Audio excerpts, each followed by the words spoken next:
Now, listeriosis class has actually two forms.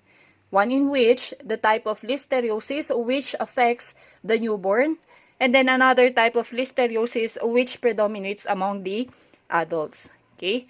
Now, this type of listeriosis that is affects the newborn, we call it the granulomatosis infantiseptica. Now, this is actually a type of neonatal sepsis. Okay, it is a type of neonatal sepsis which is characterized by pustular lesions and granuloma formations in multiple organs. Okay, granulomas in multiple organs.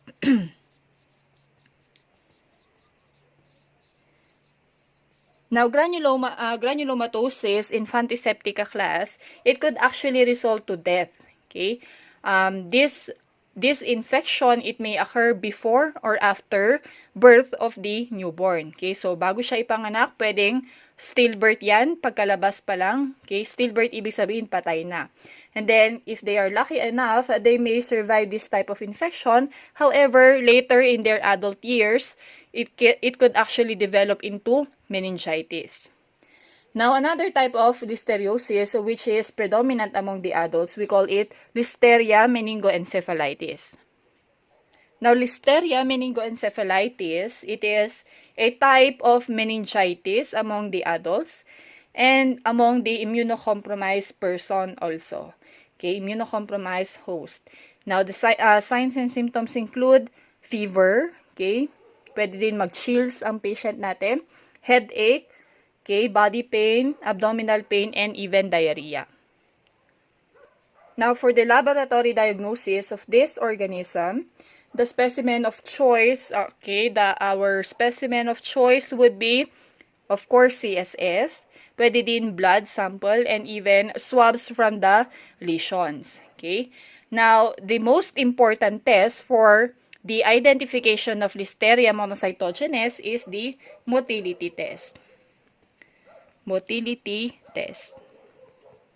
Motility test, okay, madali lang gawin yan. Okay? It is actually a wet mount preparation that is to be observed at room temperature. Okay? Observed at room temperature. Ano yung sinabi ko kanina? Usually, it is optimal at 22 to 28 degrees Celsius. But at 37 degrees Celsius, it is usually inhibited.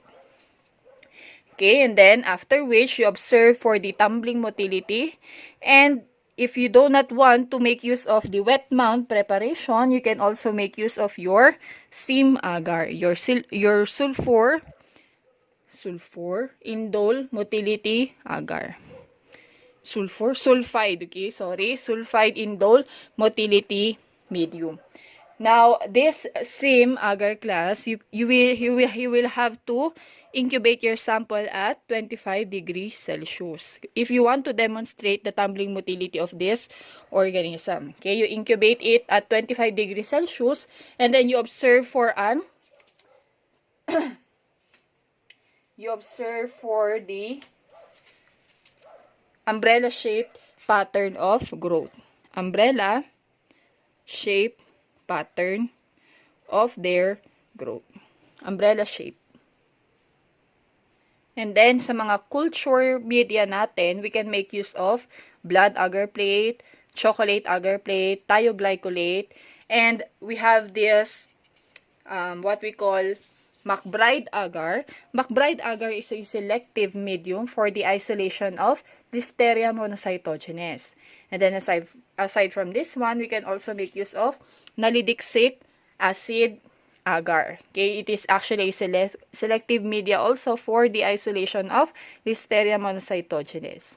Now, the growth of this organism, it usually occurs at a wide range of temperature between 0.5 to 45 degrees Celsius. So, again, they are capable of surviving this range of temperature. 0.5 to 45 degree Celsius.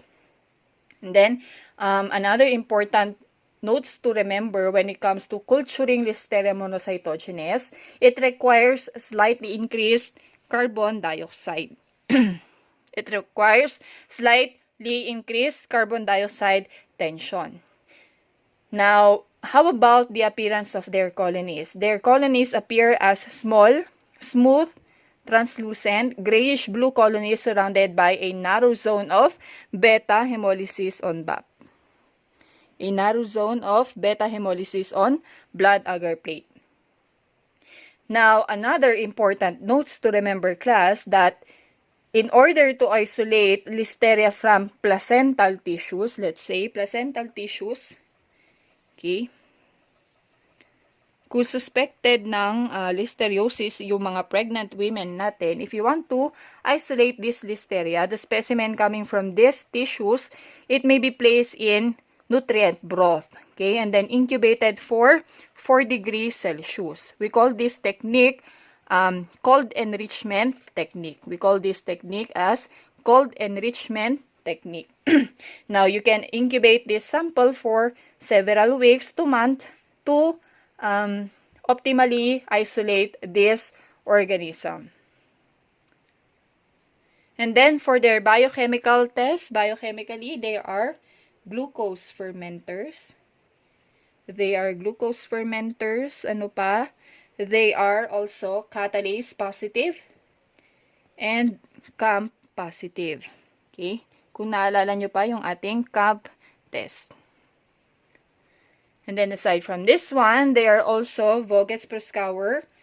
Okay, Voges-Proskauer and bile esculin hydrolysis test. Okay, bile esculin hydrolysis test positive. And then aside from this one, they are also capable of tolerating 6.5% sodium chloride. Okay, 6.5% sodium chloride.